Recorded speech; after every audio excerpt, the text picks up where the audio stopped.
A homeless girl hands a flower to a young CEO crying on a park bench, unknowingly. He is her real father. His $3,000 suit couldn't stop the tears from falling. Jason Miller sat on the worn wooden bench, loosened his navy tie, and took a deep breath. The park was almost empty that autumn afternoon. A few dry leaves danced in the wind, forming small whirlwinds that drifted aimlessly. Just like his life, 32 years old, Vice President of Miller & Associates, Car of the Year, downtown apartment, a bank account that would make anyone smile. But there he was, a grown man crying in public like a child. Jason looked at his phone once more. The message was still there. "Si, we need to discuss your future at the company. Dinner tonight, 8 p.m. Dad." He knew what that meant. More responsibilities, more hours at the office, less life. His father, Robert Miller, didn't build a financial empire by being patient with feelings. "Business is business," he always repeated. And Jason, the only son and heir, was expected to follow in his footsteps without question. A raindrop fell on his hand, then another. The sky was darkening, but Jason didn't care. Maybe the rain would hide his tears. "Why?" he murmured to himself, running his hands over his face. "What am I doing with my life?" The truth was simple and painful. He no longer recognized himself. The mirror showed a stranger with deep, dark circles under his eyes and a forced smile. His decisions weren't his own. His dreams had been replaced by his father's plans. Even his fiancée, Elizabeth, seemed more interested in the Miller surname than in him. The rain intensified but remained light. A few passers-by quickened their pace, opening colorful umbrellas. Jason remained motionless. He felt invisible, as if the world spun around him without noticing him. That's when he noticed movement nearby. Small footsteps. A child. A girl of about 5 years old was approaching. She wore a worn red coat, stained at the elbows, and a wool hat that partially covered her light hair. In her small hands, she held a daisy. A simple flower, white with a yellow center, the kind that grew on the edges of the park. She stopped in front of him, her eyes, a deep blue, fixed on his without hesitation. There was no pity in that gaze, only genuine curiosity. "Hi," she said, rocking on her heels. "Hi," Jason replied, quickly wiping away his tears with the back of his hand. The girl tilted her head as if analyzing a complex puzzle. "Why are you crying?" The question, direct and straightforward as only children can be, caught Jason by surprise. He opened his mouth to answer, but found no simple words to explain the emptiness he felt. "It's complicated," he said at last. "My mom says crying is good. It cleans you inside." Jason couldn't help but smile slightly. "Your mom sounds smart." The girl nodded seriously. "She's the smartest person in the whole wide world." For an instant, Jason's tears gave way to curiosity. Where did this child come from? Where were her parents? Her coat seemed too old, too small for her size. Her jeans had a patch on the knee. Her sneakers were worn at the toes. "What's your name?" Jason asked. "Sophie." "What's yours?" "Jason," Sophie smiled, revealing a missing front tooth. "Jason, that's a nice name." Then, without warning, she extended her hand, offering the daisy. "Here, I thought it might make you happy." The gesture, so simple yet so profound, made something inside Jason tremble. He looked at the small daisy, with its delicate white petals. In that child's hands, it was a precious gift, perhaps the most sincere he had received in years. Carefully, he took the flower. "Thank you, Sophie. That's very kind of you." She shrugged, as if to say it was nothing special. Everyone deserves a flower when they're sad. The rain was falling harder now. Sophie looked at the sky, and then at a distant point in the park. "I have to go. My mum's waiting for me." Before Jason could say anything, she had already turned around. Her small, quick steps carried her away, the red coat like a tiny flame in the grey of the rainy afternoon. "Bye, Sophie," he said, but she was already too far to hear. Jason stood there, the daisy between his fingers. A knot formed in his throat, different from what he had felt before. It wasn't despair or anger, it was something more, something he hadn't felt in a long time. The rain was now soaking his expensive suit. His phone vibrated in his pocket.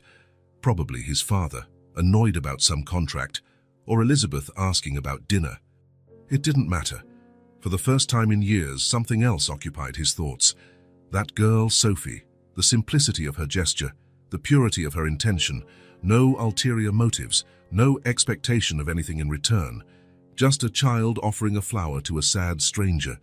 The contrast was stark.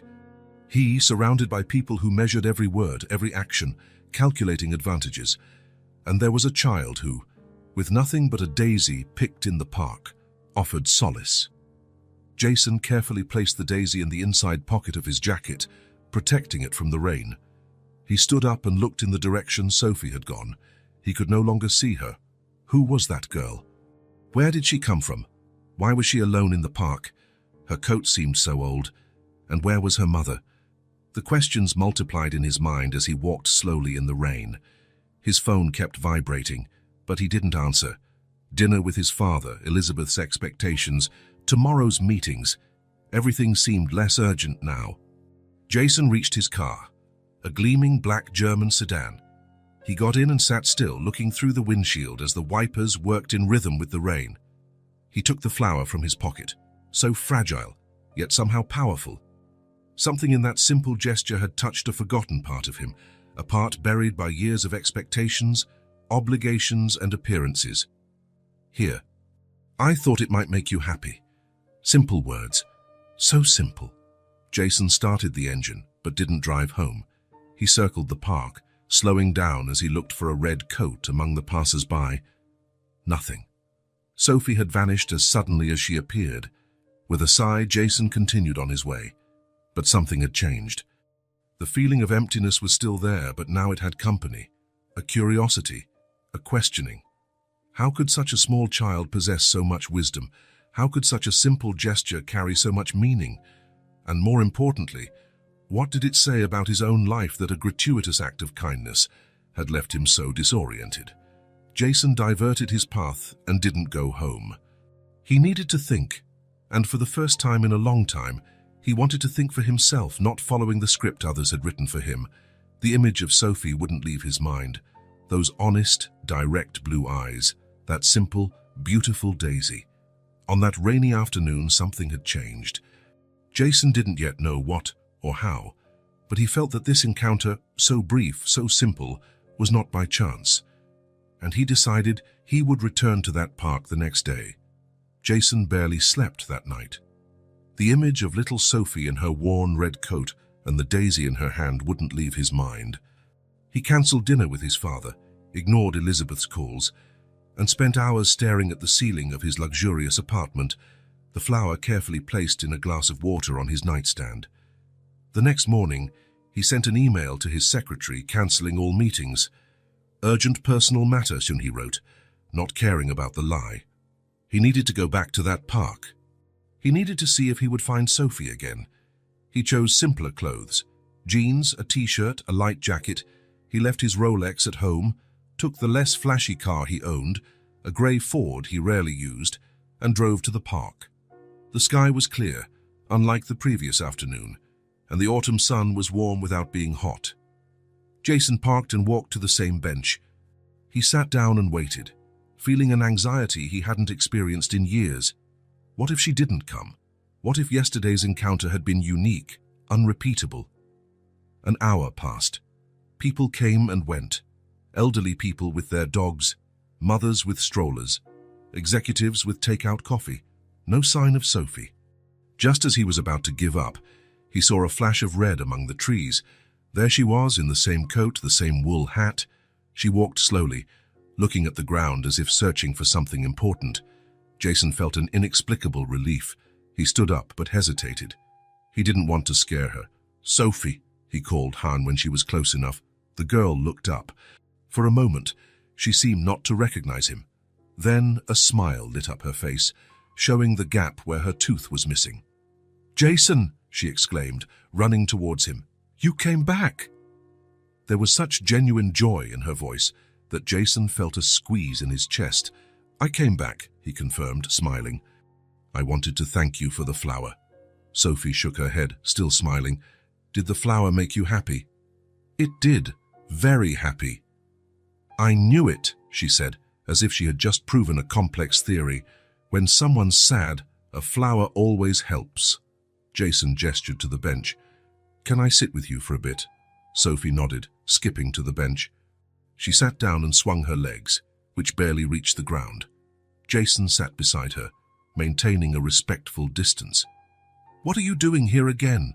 She asked. Jason hesitated.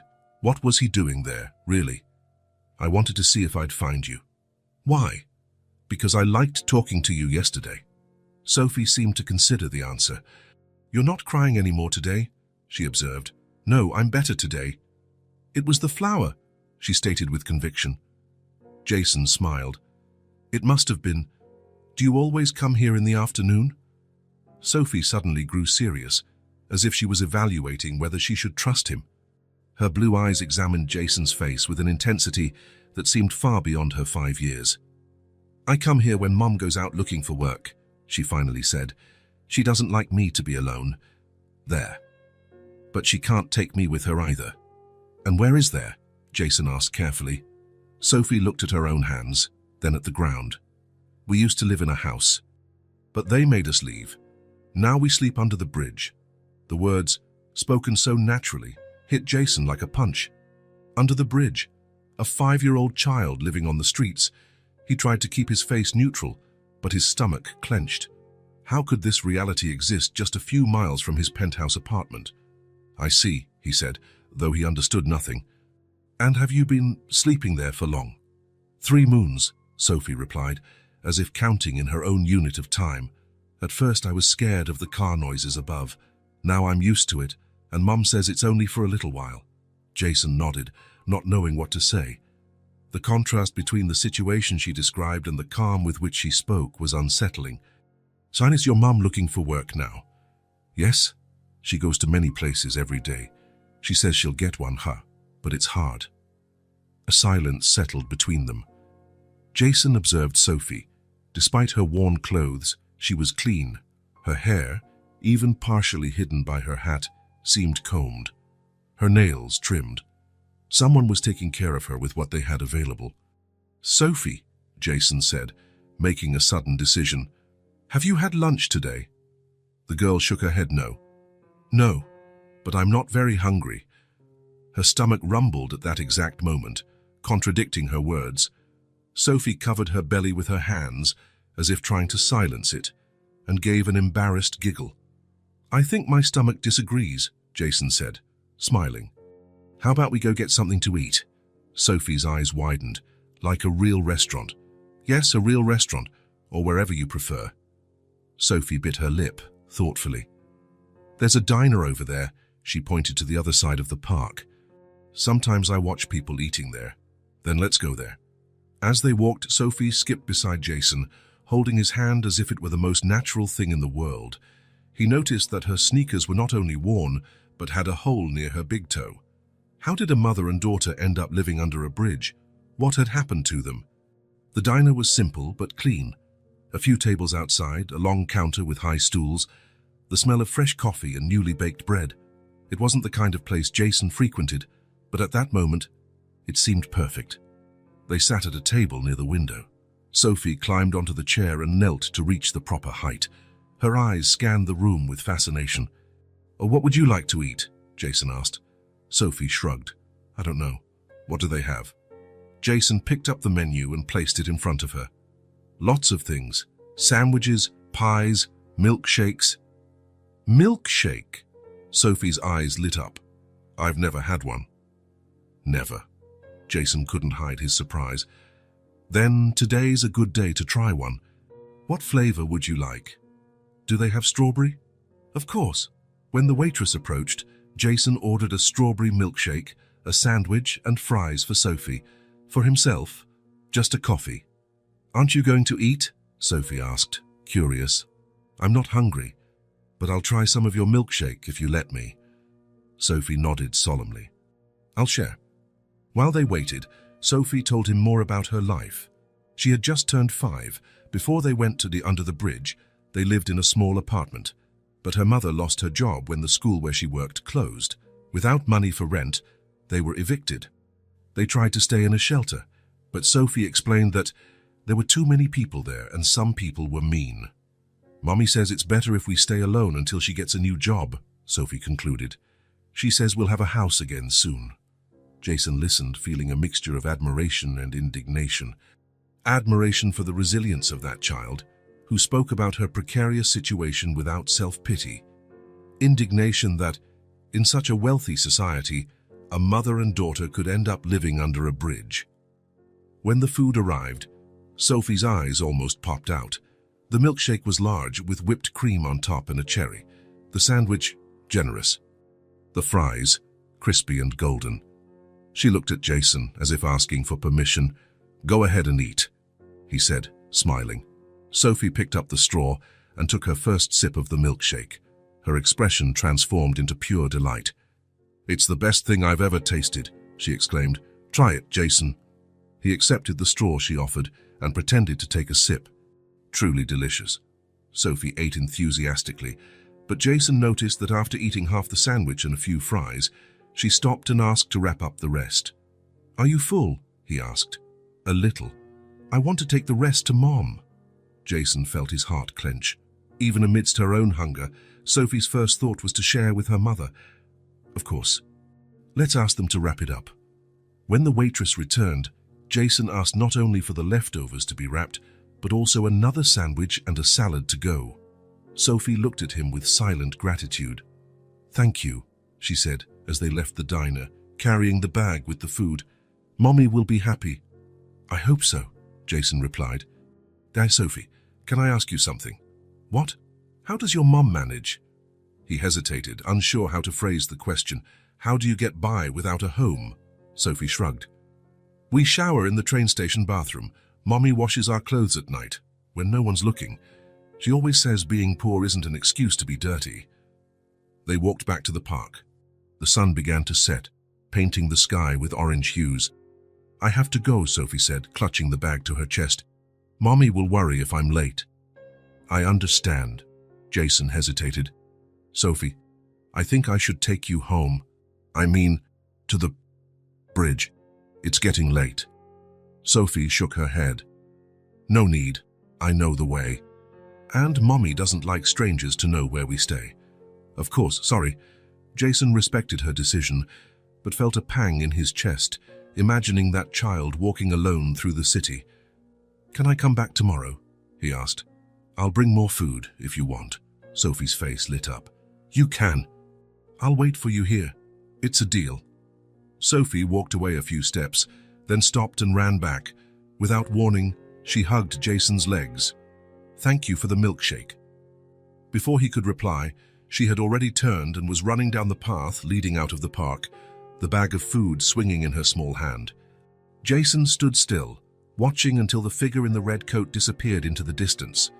Something had shifted inside him, an unsettling certainty that he couldn't simply go back to his normal life, pretending he didn't know what he now knew.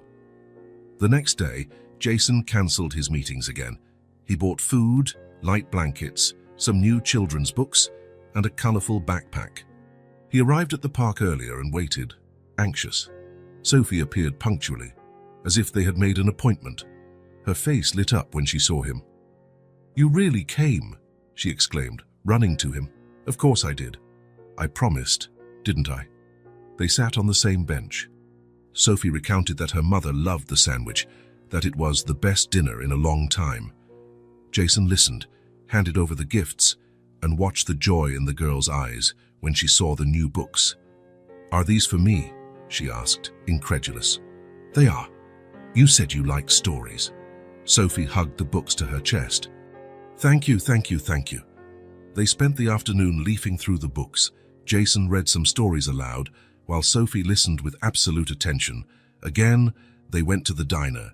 Again, Sophie saved half the food to take to her mother. On the third day, Jason brought more supplies, warm clothes, new socks, a small flashlight, hygiene products. Sophie accepted everything with a gratitude that made Jason feel both useful and inadequate. What were these small gestures in the face of the reality she faced? On the fourth day, it was raining. Jason imagined Sophie wouldn't come, but she appeared anyway. Her red coat soaked, her hair dripping under her wool hat. "You're drenched," Jason exclaimed, taking off his own coat to cover her. "It's nothing," she said, smiling. "I like rain." He immediately took her to the diner. He ordered hot chocolate to warm her up. While they drank their beverages, Sophie was quieter than usual. "Is everything okay?" Jason asked. Sophie looked at her cup. "Mommy's sick." "Sick? What's wrong with her?" "She coughs a lot, and she's hot." Sophie looked up. "She says it's just a cold. But it's been like this since yesterday." Jason felt an immediate concern. "Did she see a doctor?"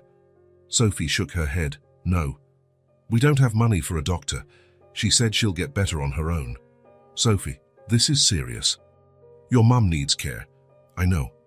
Her eyes filled with tears. "I try to take care of her, but I don't know how." Jason thought quickly. He couldn't just show up where they lived with a doctor. Sophie's mother would likely refuse help from a stranger. He needed to earn her trust first. "Sophie, I think, I want to meet your mom," he finally said. "And maybe I can help you both in some way." Sophie stared at him for a long moment, assessing the proposal. Then she nodded slowly. "She's too sick to look for work today.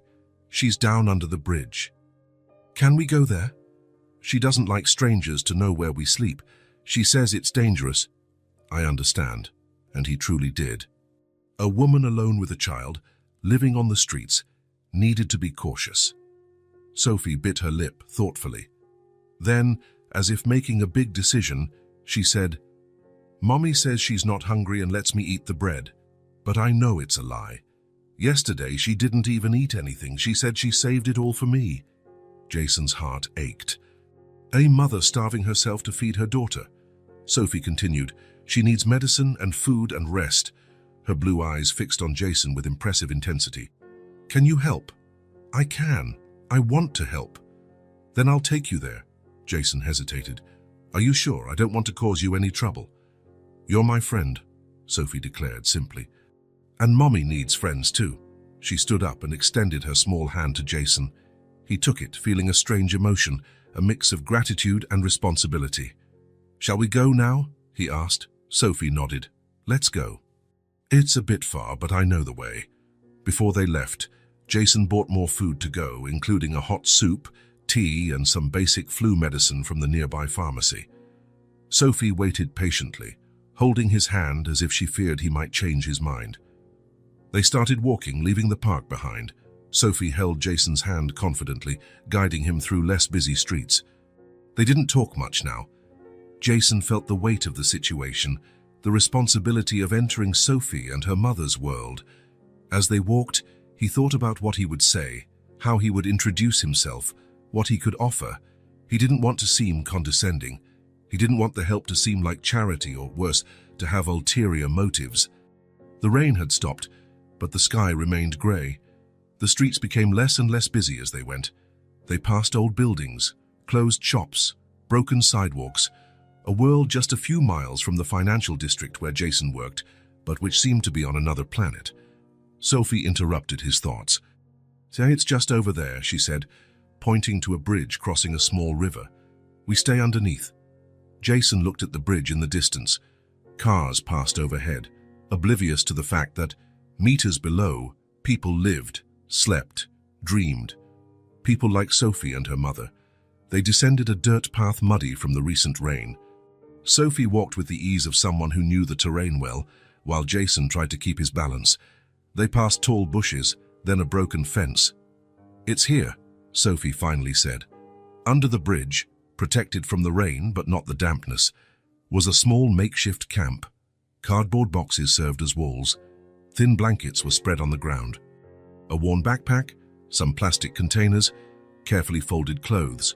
Everything extremely organized, considering the circumstances. In one corner, lying on a pile of blankets, was a woman. Even from a distance, Jason could hear her difficult breathing, interrupted by fits of coughing. "Mommy," Sophie called softly, approaching. "I brought a friend. He wants to help." The woman turned with difficulty, Her hair was light like Sophie's, but pulled back in a messy bun. Her face, pale and tired, her eyes feverish. Jason stepped forward, preparing to introduce himself. That's when the dim light filtering through the sides of the bridge better illuminated the woman's face. He froze. He knew that face. He knew those eyes. "Claire?" The name came out as an incredulous whisper. The woman blinked several times as if she couldn't believe what she was seeing. "Jason!" Her voice was hoarse, almost unrecognizable. "Is that really you?" Sophie looked from one to the other, confused. "Do you know each other?" Neither of them replied. The past had just collided with the present, under the cold, damp structure of a bridge. The world stopped. There, under the damp, cold bridge, time froze. Cars continued to pass overhead. The river flowed below, but between Jason and Claire, everything was suspended. Claire rose with difficulty, leaning on one elbow. Her face, already pale from fever, completely lost its color. Her blue eyes, identical to Sophie's, widened in shock and disbelief. "Jason," she repeated, her voice weak. "It can't be." Jason remained motionless, unable to process what he was seeing. Claire Bennett, the same Claire who had disappeared from his life 6 years ago without a trace. The same Claire whose smile still occasionally visited his dreams.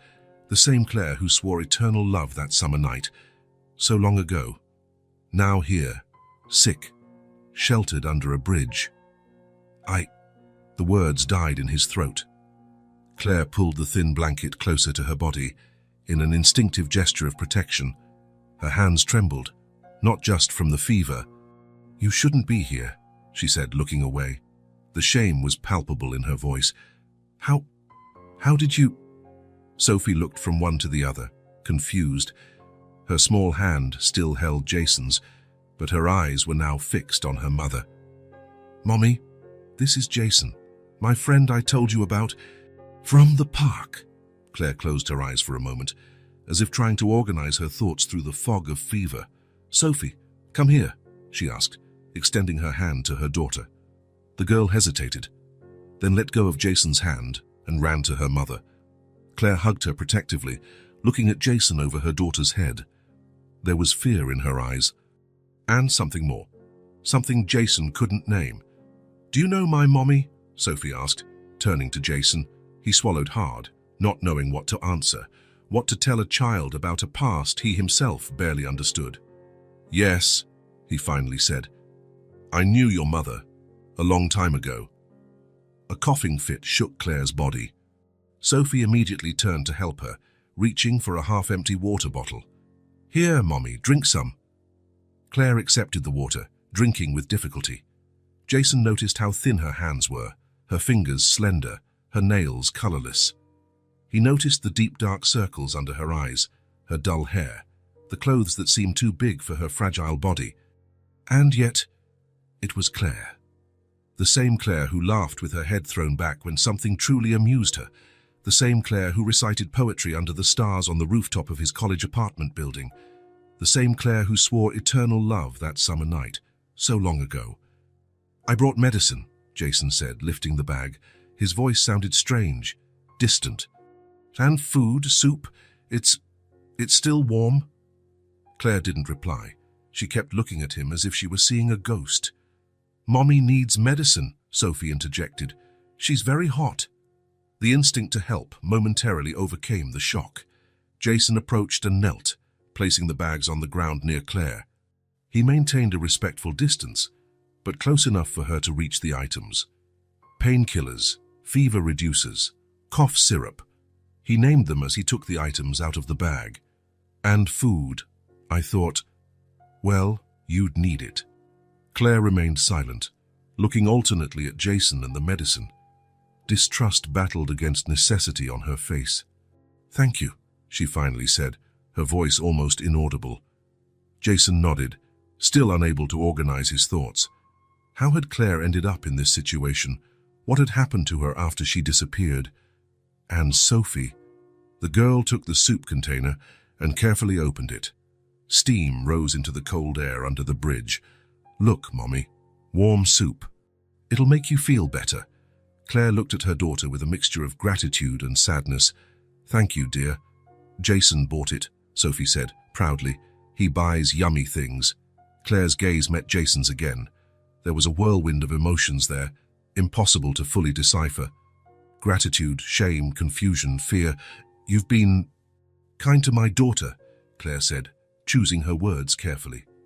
"She was kind to me first," Jason replied, trying to keep his voice steady. "She gave me a flower when I needed it." An uncomfortable silence settled. Sophie, oblivious to the tension, arranged the soup in a small makeshift plastic container. "How?" Jason began, but stopped. There were so many questions, so many things he wanted to know. But the moment wasn't appropriate.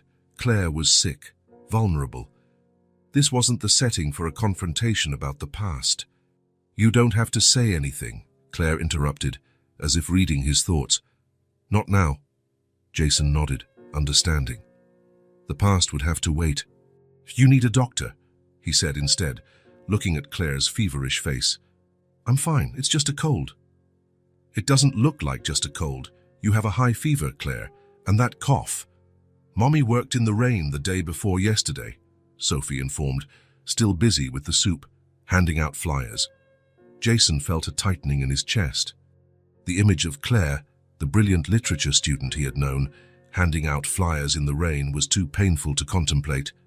"Let me help," he pleaded, his voice softer now. "I can take you to a hospital. I can—" "No." The answer was quick and firm, despite her weak voice. "I don't need charity." "It's not charity, Claire. It's—" "What? What was it?" "Obligation, guilt." He still couldn't name what he felt at that moment. He only knew he couldn't just turn his back and walk away. "Mommy, Jason's nice," Sophie insisted, offering the soup to her mother. "He tells pretty stories." A slight smile appeared on Claire's tired face. "He always was good with words," she murmured, more to herself than to others. The memory hit Jason like a wave. Claire, sitting on the campus lawn, laughing as he tried to improvise a poem. "You're terrible with words," she would say. "But I love you anyway." The past was there, between them, as present as the cars passing over the bridge, as real as the dampness seeping through their clothes, as inescapable as the river flowing meters below. "I'll let you eat in peace," Jason said, standing up. The situation was too overwhelming. I'll come back tomorrow, if you allow it, to see how you're doing." Claire didn't reply immediately. She took the soup Sophie offered and took a small sip, as if she needed time to think. "Why?" she finally asked. Why would you do this?" The question contained 6 years of silence, 6 years of absence, 6 years of unanswered questions. "Because Sophie helped me when I needed it," Jason replied. It was true, though not the whole truth. "And because you need help now." Claire studied his face for a long moment, then, slowly, she nodded. "All right," she said, her voice a little firmer. "But I don't want to talk about before. Not now." "I understand. I'll respect that." Jason looked at Sophie, who was observing the conversation with curiosity. "I'll be back tomorrow, Sophie, I promise." "Will you bring more stories?" the girl asked, her face lighting up. "Of course. As many as you want." Claire watched the interaction with a complex expression, as if trying to solve a difficult puzzle. "Until tomorrow, then," Jason said, addressing them both. Then, looking directly at Claire, he added, "If you need anything before that, anything at all." He took a card from his pocket and placed it on top of one of the bags. "Boy, my number hasn't changed," he said, knowing she would understand the implication, that all those years, part of him still hoped she would call. Claire didn't reply, but her eyes fixed on the card for a moment before returning to the soup. Jason left that place feeling as if he were walking in a dream. With each step away from the bridge, the reality of what he had just discovered hit him harder. Claire, Sophie, a bridge, a past he had never truly left behind. In the days that followed, Jason established a routine. In the mornings, he sent excuses to the office. "Urgent personal matter," he now said. In the afternoons, he brought supplies for Claire and Sophie. Food, warmer blankets, medicine, children's books. His car, once used only for trips from his penthouse to the office, now knew the way to the bridge well. Claire gradually improved. The fever subsided, the cough diminished, but the discomfort between them remained, an invisible barrier erected by time and silence. They didn't talk about the past. They didn't mention college, shared dreams, the plans they made. They didn't touch on the subject of Claire's sudden disappearance, the hundreds of unanswered calls, the fruitless searches. They talked about the present, about immediate needs, about Sophie. The girl blossomed with Jason's attention. Each new book was received with enthusiasm. Each story listened to with fascination. She served as a bridge between the two adults who could barely look each other in the eye. "Mommy's been different since you showed up," Sophie commented one afternoon, while Jason read to her under the bridge. Claire had gone out to look for work, leaving them alone after much hesitation. Jason closed the book, surprised by the observation. "Different how?" Sophie tilted her head thoughtfully, quieter, but also more hopeful. She pronounced the last word carefully, as if repeating something she had heard. "She smiles more when she thinks I'm not looking." Jason didn't know how to respond. The child's keen perception surprised him. "That's good, isn't it?" Sophie asked, worried by his silence. "Yes, it's good," he replied, smiling slightly. "Hope is always good." When Claire returned that afternoon, she looked exhausted. Another fruitless job search. Another closed door. Another, "We're sorry, but we have no openings at this time." "Nothing?" Jason asked softly, as Sophie played with some improvised toys he had brought. Claire shook her head, sitting heavily on the blanket. "Nothing. I tried 3 places today. One of them said they'd call me, but..." She shrugged, the gesture conveying years of disappointments. Jason took a deep breath, gathering his courage. "Claire, I want to help, really." "You're already helping," she replied, gesturing to the supplies around them. "More than you should." "It's not enough," Jason insisted. "You can't keep living here. Winter is coming. Sophie needs..." "Do you think I don't know that?" Claire interrupted, her voice tense. "Do you think I don't think about it every minute of every day?" Jason recoiled, realizing his mistake. "Sorry, I didn't mean..." "I know," Claire sighed, running a hand over her tired face. "I know your intentions are good, but understand, Jason, it's not that simple." "What's not simple?" "Accepting help. From you, especially." The past lurked between the lines of that conversation, a past they were both determined not to mention. "I have a vacant apartment," Jason said, deciding to take a risk. "It was my grandfather's. It's been empty for years. You could..." "No," Claire cut him off. "I can't accept that." "Why not?" "It's just a roof, Claire. A safe place for Sophie." The mention of her daughter hit Claire. She looked at Sophie, who was building and unbuilding a small tower with colorful blocks Jason had brought, oblivious to the tense adult conversation. "She deserves better," Claire murmured. "She deserves so much more than this." "Then let me help," Jason insisted. "Not for you. Not for me. For her."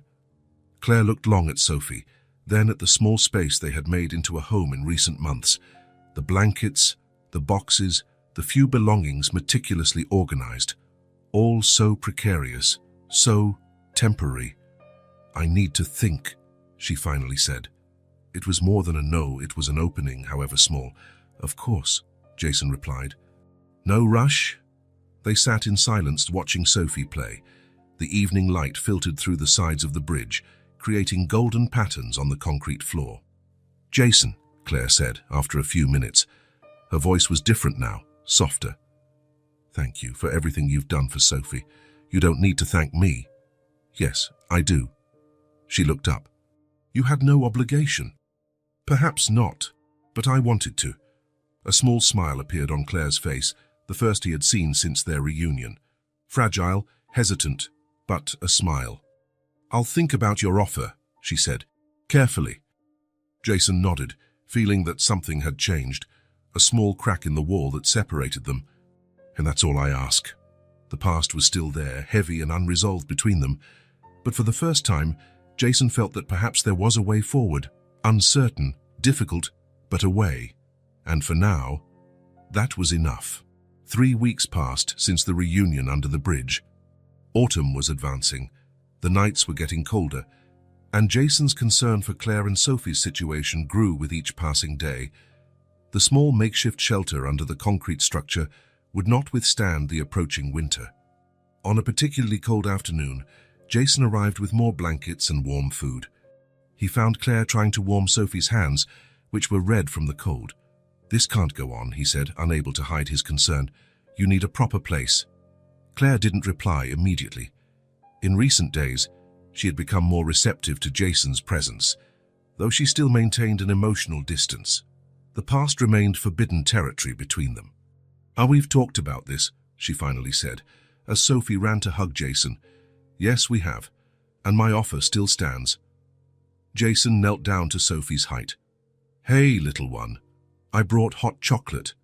The girl's face lit up. "With marshmallows?" "Of course. What hot chocolate would be without marshmallows?" While Sophie savored her drink, Jason and Claire stepped a few paces away. "Winter is coming, Claire," he insisted. "Temperatures will drop even further in the coming weeks. Think of Sophie." It was as if the mention of her daughter's name broke something inside Claire. She looked at the girl, then at the grey sky visible through the sides of the bridge. "And then what happens?" she asked, her voice low. "We move into your empty apartment. And then what? Do we become dependent on you forever?" "That's not what I'm proposing." "Then what exactly are you proposing?" Jason took a deep breath. He had thought about this a lot in recent days. "A fresh start. For both of you." Claire crossed her arms, not in defiance, but as if to protect herself. "A fresh start, how?" "The apartment is just the beginning," Jason chose his words carefully. "I have a proposition, a job, at Miller & Associates." Claire's eyes widened. "A job? For me?" "Yes, in the administrative department. We need someone organized, detail-oriented, someone with a good education." "Jason, Claire hesitated. "It's been years since I worked formally. My resume has a huge gap." "That doesn't matter. I know your capabilities." Claire looked away, visibly conflicted. "Why would you do that? Why do you care?" It was the question that had hovered between them since their reunion. Jason could have given many answers. Because he felt responsible, because guilt consumed him, because he had never truly forgotten her. But the truth was simpler. "Because Sophie showed me that there are still things that matter," he replied. "And because you both deserve a chance." Claire remained silent for a long moment, looking at her daughter. Sophie had chocolate around her mouth and was laughing as she told Jason about a squirrel she had seen that morning. "All right," Claire finally said, her voice almost a whisper. "I accept. For Sophie." The relief Jason felt was immense. "And we can move in this weekend," Claire continued. "And as for the job, I'll try. I don't promise I'll be good, but I'll try. That's all I ask." When they told Sophie they were moving into a real house, the girl's reaction was unexpected.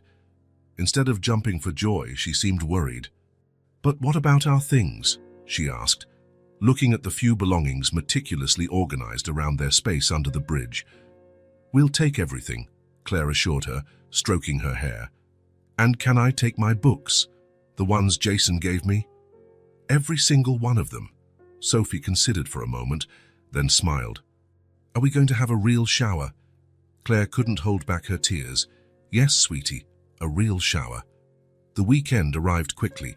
Jason helped with the move, which was simple and fast. All of Claire and Sophie's belongings fit into a few bags.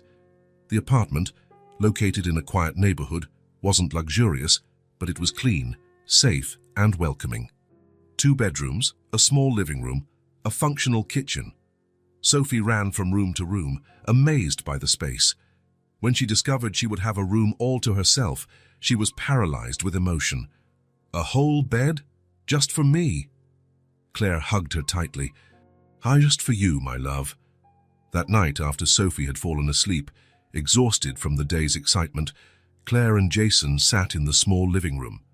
The silence between them was different now, less tense, more contemplative. "Thank you," Claire said, looking at her own hands. "It's a relief.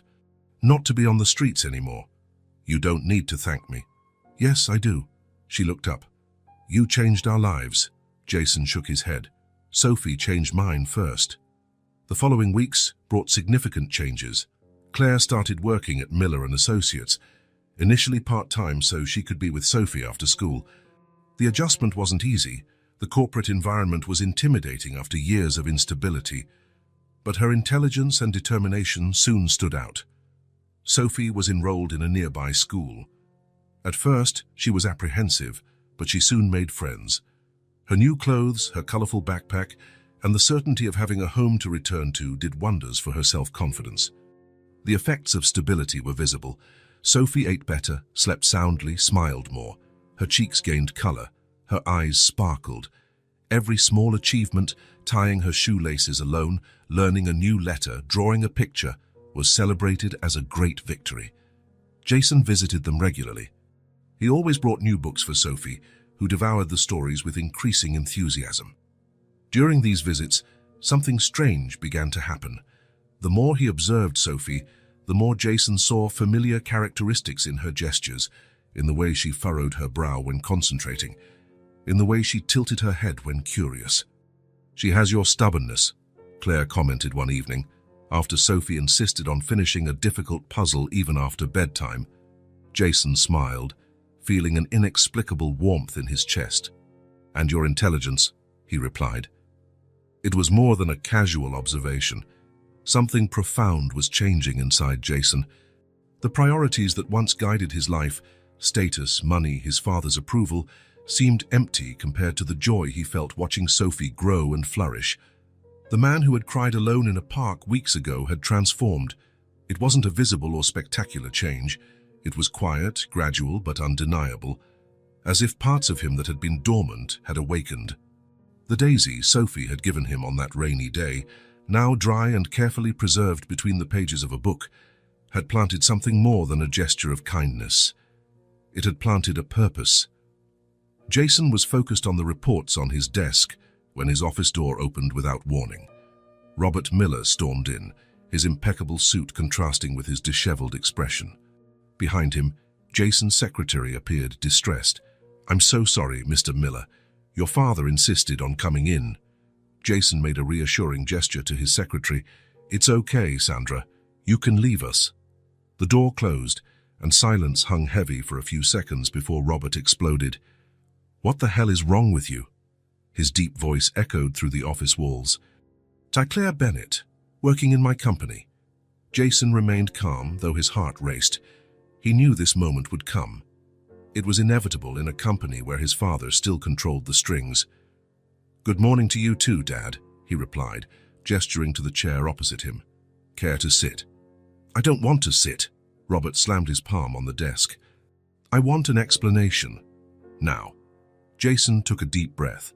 In recent weeks, he had purposely avoided his father. He had cancelled dinners, reduced his presence at board meetings, limited contact to the bare minimum. He knew Robert would eventually notice, but he hoped to have more time before the confrontation. "Claire has been in the administrative department for almost a month. She's doing an excellent job." "I don't care if she's doing an excellent or terrible job. What I care about is why my son, my only son, hired that." Robert paused, as if searching for the right word, but decided not to complete the sentence. "What is she doing here?" "We needed someone qualified." "Claire has the right background." Robert let out a dry, humorless laugh. "Don't insult my intelligence, Jason. She disappeared from your life 6 years ago, vanished without a trace, and now, coincidentally, she reappears and you hire her." He leaned over the desk, bringing his face closer to his son's. "What does she want?" "She doesn't want anything," Jason countered, his voice firmer now. "She was struggling, I helped her. It's as simple as that."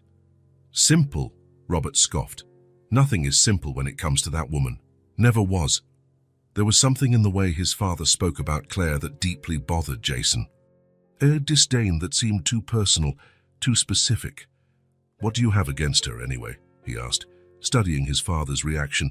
"You never really knew her." A strange gleam passed through Robert's eyes. "I know enough. I know the type. Comes from nowhere, no connections, no background, and suddenly she's involved with the heir to one of the biggest companies in the city." He shook his head. "You were too naive to see it, but I wasn't." Jason felt growing irritation. Claire never cared about money or status. They all say that, Robert retorted with disdain. And you believed it, like a lovesick schoolboy. Jason stood up, facing his father. That's not how it is. Claire is... She came back to ruin your life, Robert interrupted, his voice cutting. First, she emotionally ensnares you. Then she asks for a job, then a raise, then a promotion. Then come the bigger demands, maybe even a board position to compensate for the hard years she went through. Jason shook his head, incredulous at his father's cynicism. You don't know what you're talking about. Claire was in a terrible situation when I found her, homeless, jobless. Robert made a dismissive gesture. Touching story. Probably rehearsed to hit you exactly where you're most vulnerable. Your soft heart has always been your weakness. My soft heart, as you call it, is what prevents me from becoming you. The words came out before Jason could stop them. Robert's face hardened. What does that mean? It means there's more to life than spreadsheets, contracts, and profit margins. There are people, Dad, real people with real lives, facing real difficulties. Robert crossed his arms, studying his son as if seeing him for the first time. She's already poisoned you, from what I see. How long did it take? 2, 3 weeks? Don't be ridiculous. I see the same look as 6 years ago, the same blindness. Robert shook his head in disapproval. That woman is poison to you, Jason, always has been. You don't know her, Jason defended. You never gave her a chance. Didn't need to. I saw enough to know she wasn't right for you, for our family, for Miller and Associates. Something in the way Robert spoke sparked a suspicion in Jason, a doubt that had been dormant for years. It was you, he said, his voice low. 6 years ago, when Claire disappeared. You had something to do with it, didn't you? Robert's brief silence was more revealing than any answer. I did what was necessary. For your sake, for the company's sake. The office seemed to spin around Jason. Memories flashed back. Claire suddenly disappearing, without explanation. The unanswered calls, the desperate search, the pain that had consumed him for months, years. What did you do? He asked, his voice almost unrecognizable. What any father would do. Robert adjusted his jacket, unperturbed. I protected your future from an opportunist. How? I offered her a choice. To leave your life or watch your future be compromised. I explained that you had a legacy to uphold, that you needed someone of your social standing, someone who understood our world. Robert spoke as if discussing a business strategy. She made the right choice, at that time. Now she's back, obviously realizing what she lost. Jason felt a rage he had never experienced before. Back then, I was young. You decided everything for me. His voice was controlled but heavy with emotion. But not anymore. You're making the same mistake, Robert insisted. Only now the consequences will be worse. You have responsibilities, a position to maintain. She never asked for anything. I was the one who offered help. I was the one who insisted.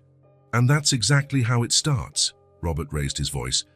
First she reluctantly accepts, then she becomes indispensable, and before you know it, she'll be controlling you, the company, everything we've built.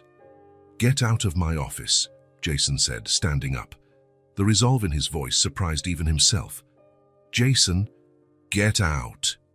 Now, Robert hesitated, surprised by the firmness in his son's voice. You're not thinking clearly.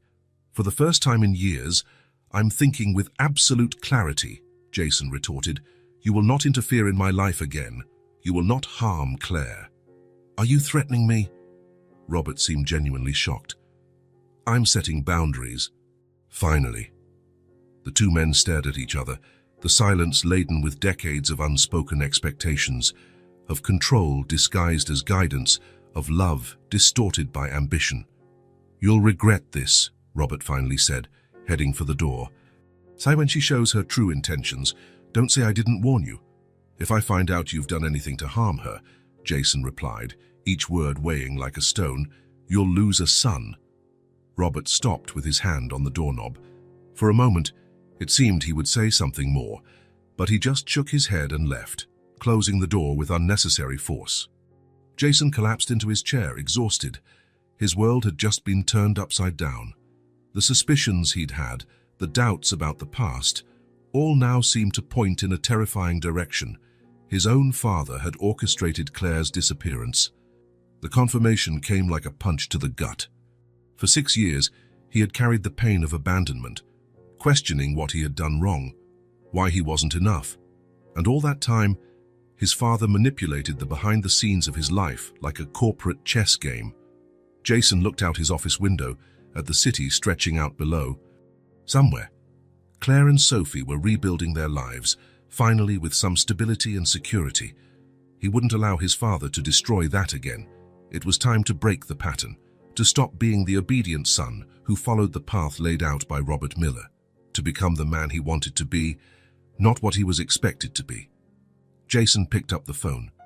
There were decisions to make, truths to confront. But one thing was clear: he was determined to follow his own path, regardless of the consequences. The revelation about his father's role in Claire's disappearance tormented Jason for days. He slept poorly, worked distracted, and his visits to Claire and Sophie became more frequent, almost desperate, as if he feared they might disappear again. Claire noticed the change. She perceived his prolonged gazes, his hesitant questions, the way Jason watched Sophie with an almost painful attention. She knew the moment she dreaded was approaching. On a Friday evening, after Sophie had fallen asleep, Claire invited Jason for tea in the apartment's small kitchen. The silence between them was heavy with unasked questions, with unspoken truths. "You're different," Claire commented, placing the cup in front of him. "Did something happen?"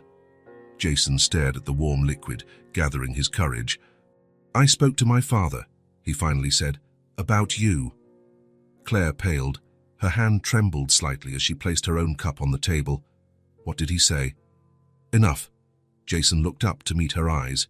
"He admitted that he drove you away, that he forced you out of my life." Claire looked away, fixing her gaze on the window where night had completely fallen. "That was a long time ago." "Not for me." Jason leaned forward. "I spent 6 years wondering what I had done wrong, why you had just disappeared." "It wasn't your fault," Claire murmured. "It never was. Why didn't you tell me when we met again, when I started helping you?" Claire closed her eyes for a moment. "Shame? Fear?" She sighed. "At first I thought it would be temporary, that you would help and move on with your life. I didn't want to complicate things." "Complicate?" Jason shook his head. "Claire, I had a right to know." "I know that." Her voice was almost a whisper. Every day that passed, it became harder to tell. The silence returned, heavy.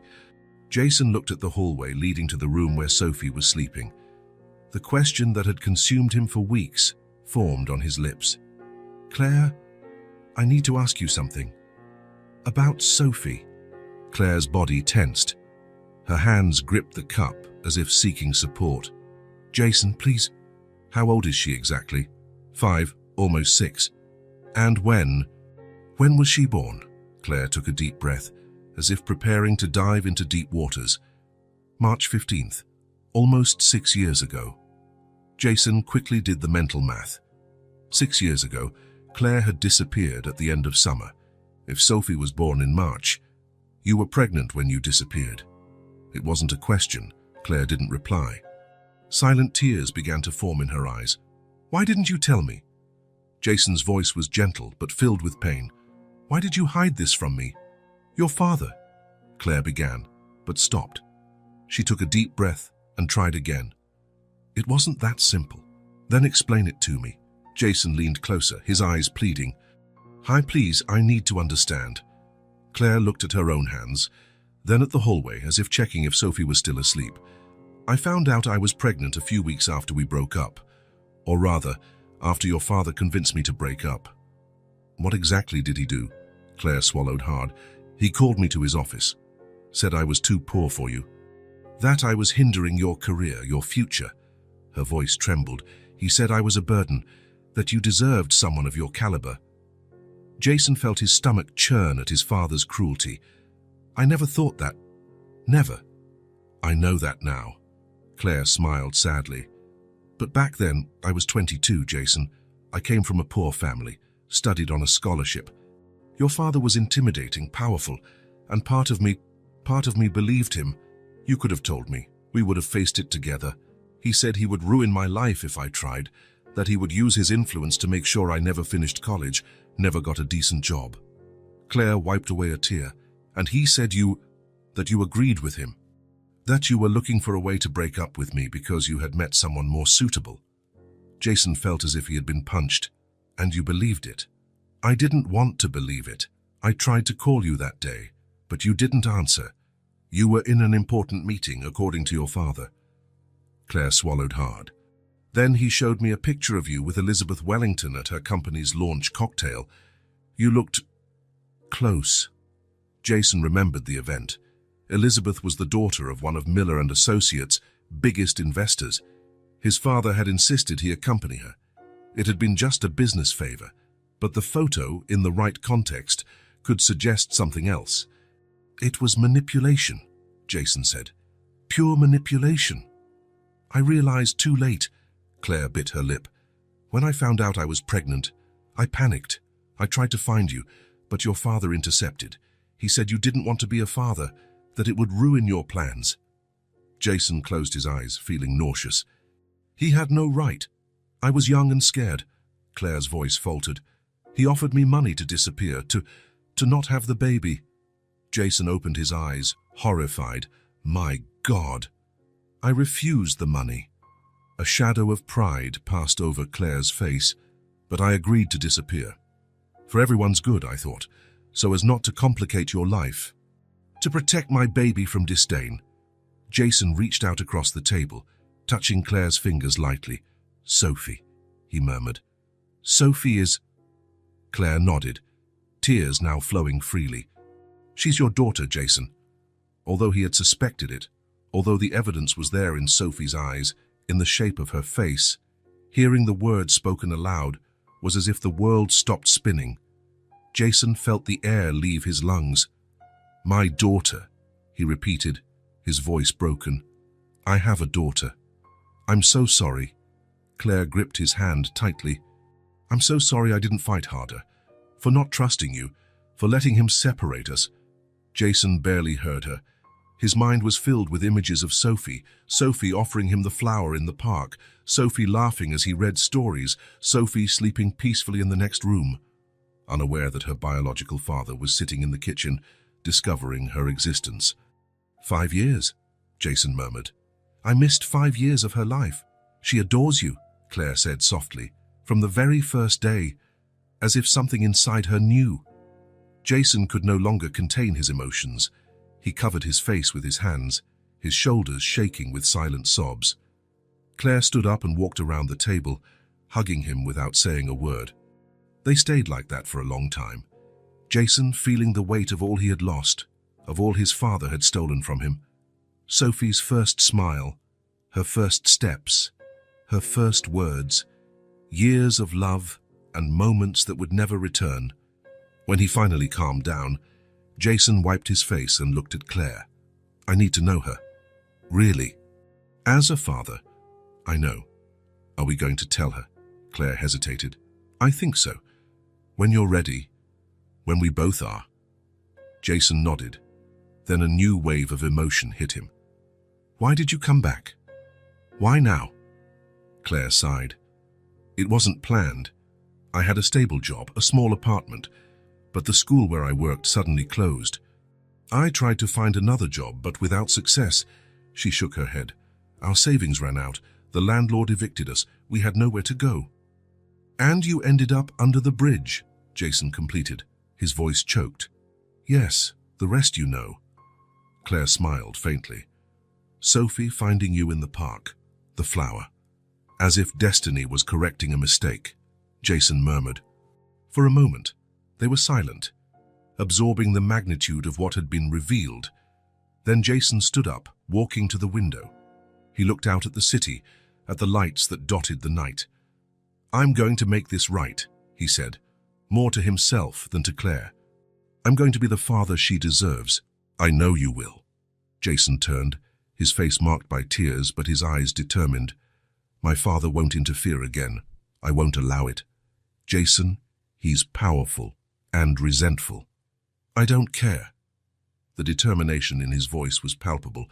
"I have something more important to protect now. Something he tried to take from me." At that moment, looking at Claire, Jason felt that everything finally made sense. The inexplicable sadness that had accompanied him for years, the emptiness that no professional success could fill, the constant feeling that something fundamental was missing from his life. Now he knew what it was. And he was determined not to lose another single day. "We're going to be a family," he said, his voice firm despite the emotions. "The way we should have been from the start." Claire nodded, her eyes shining with a mixture of hope and caution. "One step at a time." "One step at a time," Jason agreed, but in his heart he knew there was no turning back. The man in the park, crying alone on a bench, had found something far more valuable than any business success. He had found his purpose, and he was willing to fight for it with all his might. The Miller mansion stood imposing against the afternoon sky, its windows reflecting the setting sun. Jason stopped his car at the beginning of the circular driveway and took a deep breath. In recent weeks, after discovering the truth about Sophie, he had avoided this confrontation, but he could no longer postpone it. Robert Miller was in his private study, a glass of whiskey in hand, reviewing documents when his son entered without knocking. The patriarch looked up, surprised by the intrusion, but his face quickly assumed its usual impassive expression.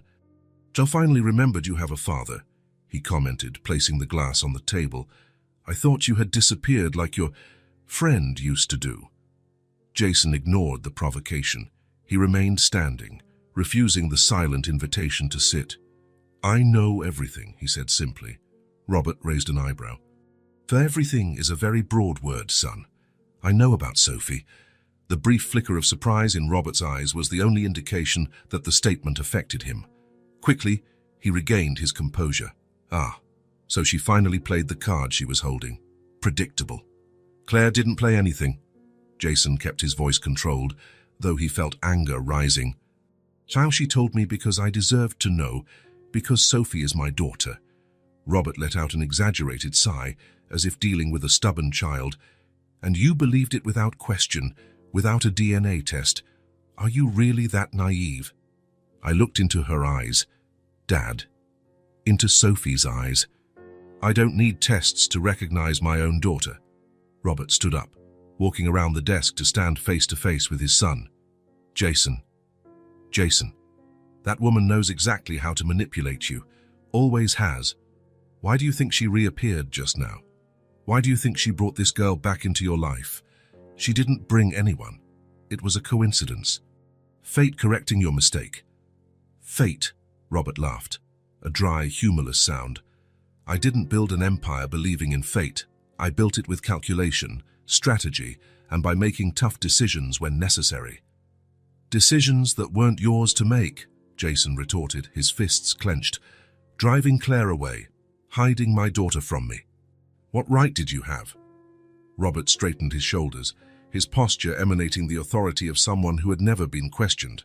The right of a father who knows the world better than his idealistic son. The right of someone who sacrificed everything to build something you would inherit without deserving it. The coldness in his words hit Jason like a physical blow. "Back then I was young.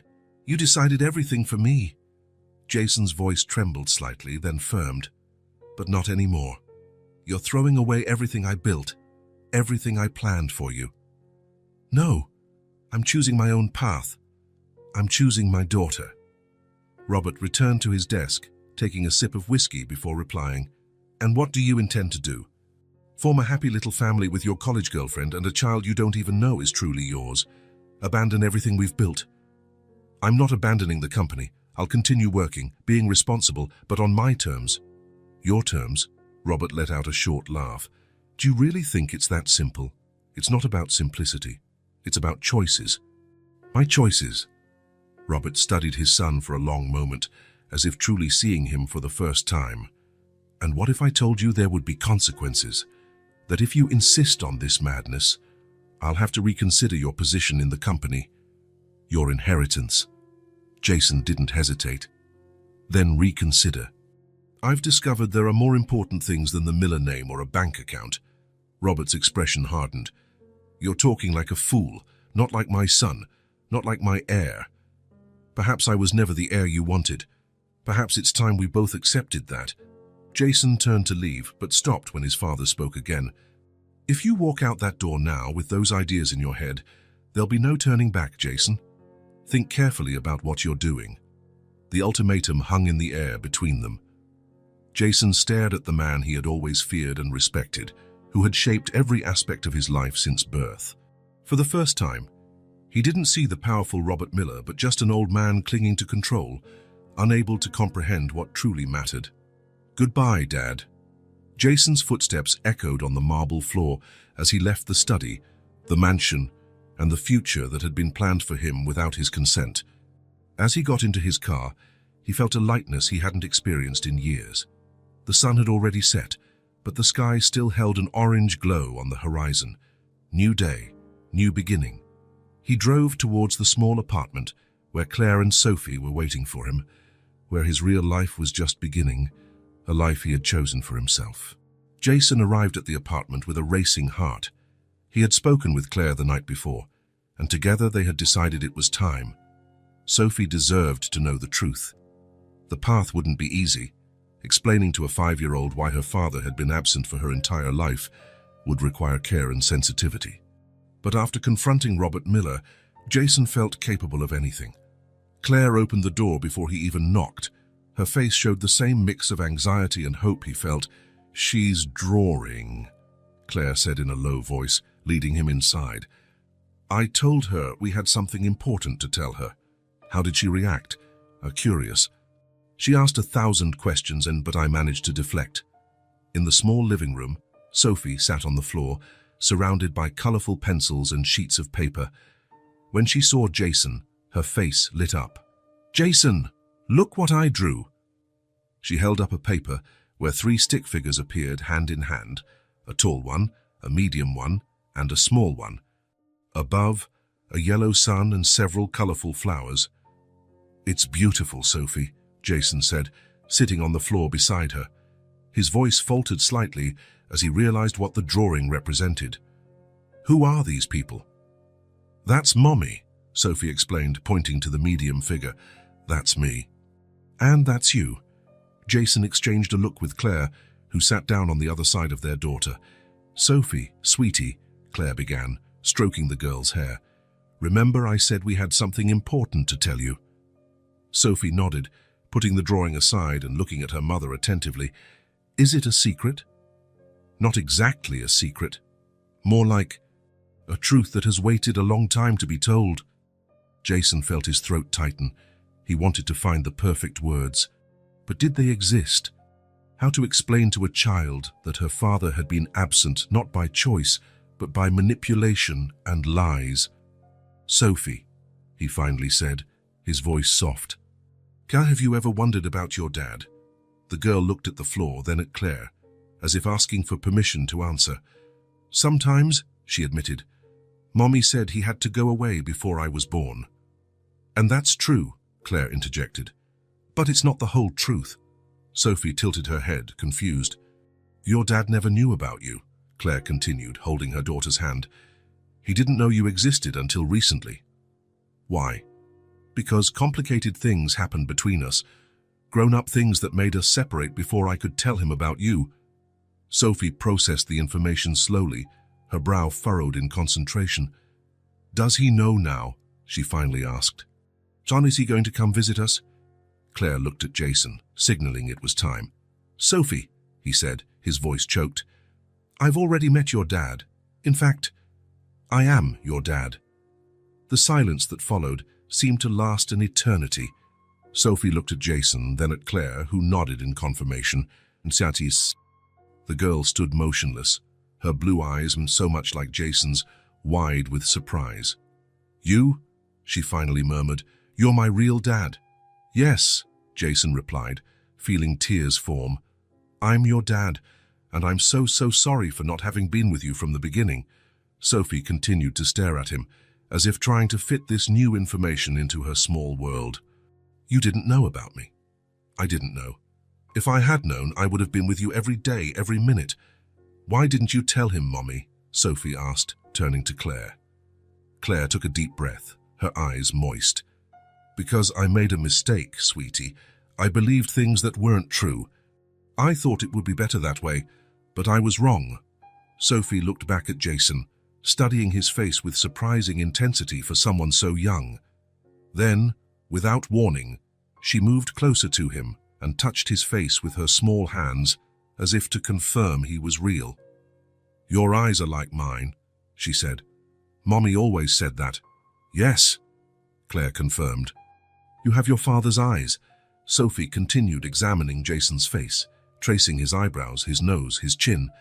It was as if she was trying to recognize parts of herself in him, to connect with what had always been missing. I knew it, she finally whispered, a smile beginning to form on her lips. I knew you were special. You knew?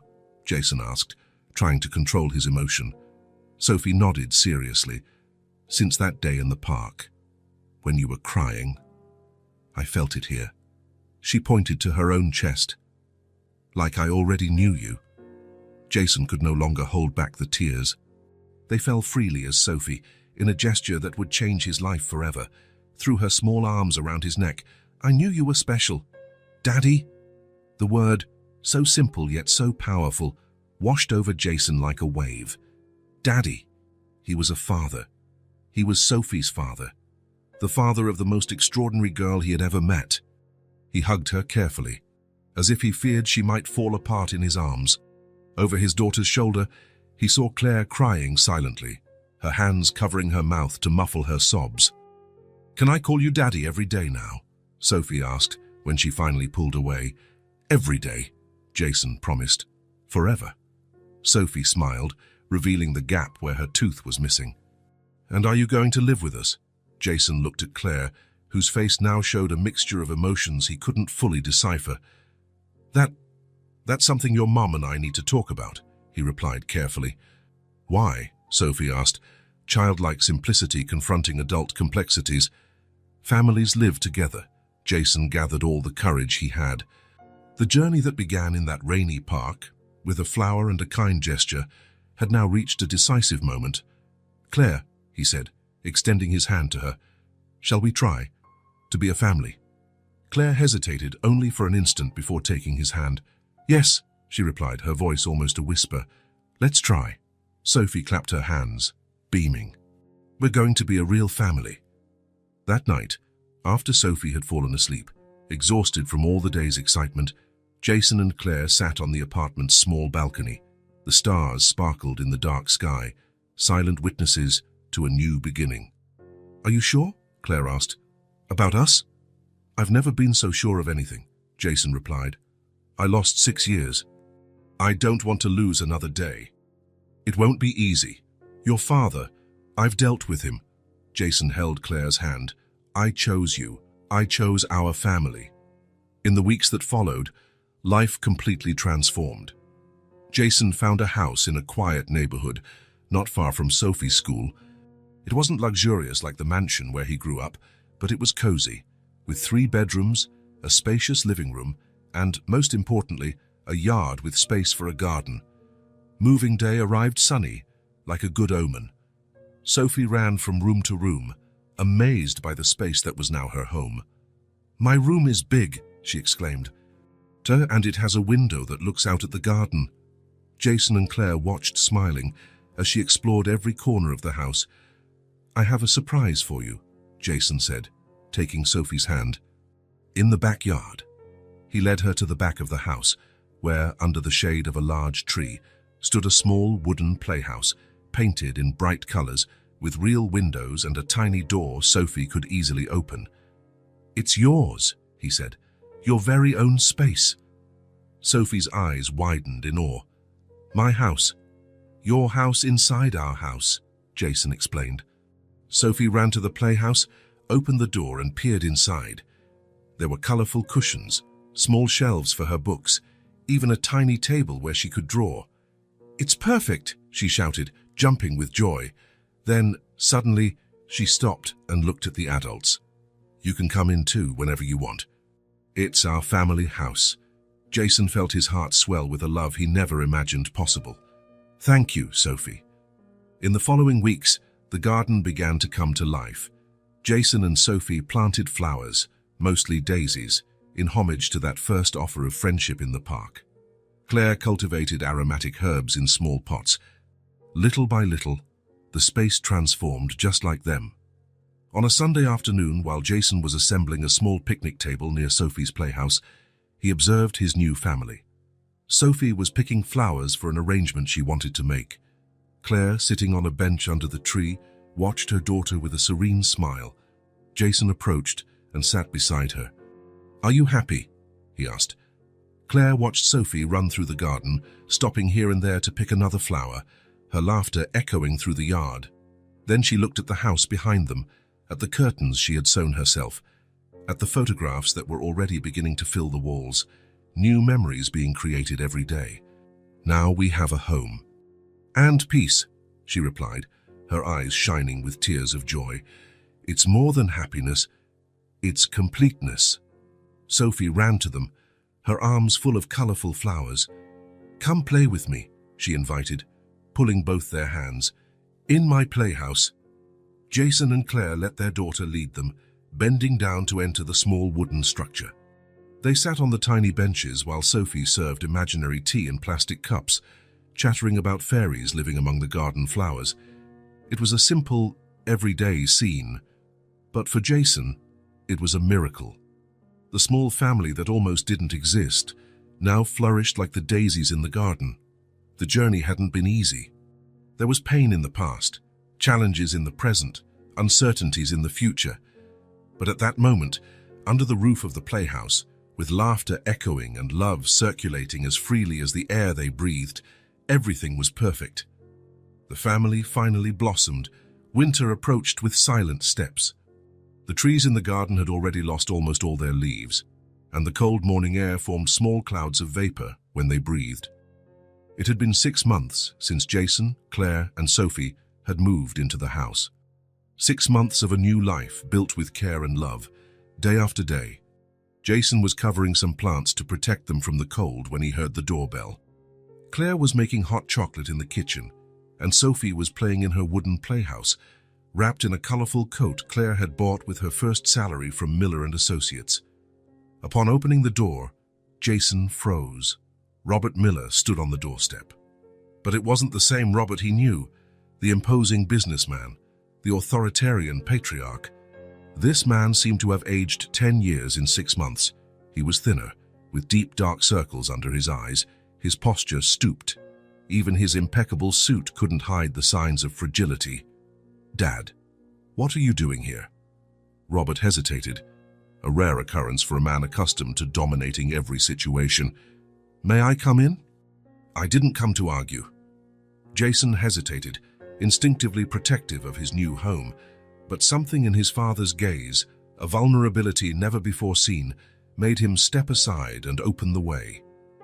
In the simple but cozy living room, photos of the small family decorated the walls.